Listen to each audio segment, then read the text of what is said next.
Where do we get the Moabites from? In the book of Genesis chapter 11, we're introduced to a character named Abraham, right? And Lot, right? Abraham has a nephew from his brother Haran. His name is Lot.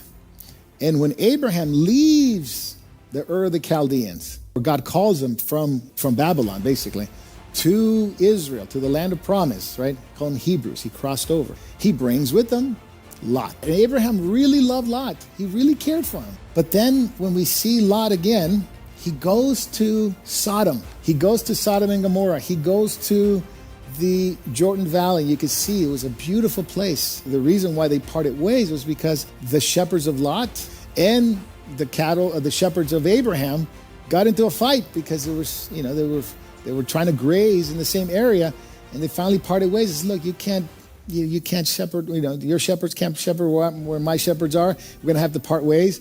And they separated ways. And Abraham was such a kind man, he let Lot choose first.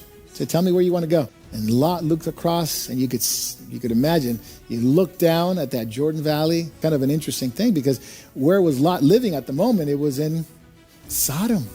And after the destruction of those cities, remember there were 4 cities, right? Sodom, Gomorrah, Admah, Zeboim, 4 cities. Everybody remembers the 2, but there were 4 that the Lord destroyed in that Jordan Valley. What did the daughters of Lot said when they saw the destruction? They said, it is the end of the world. They thought this was the end of the world. And so they went into the cave. They got, spared from the whole problem. And then they said, there are no men to marry. Who are we going to marry? And they concocted a plan. They got their father drunk, and they had sexual intercourse with their father, both daughters, and they conceived. And the older one gave birth to a son called Moab. And this is where we got the Moabites from.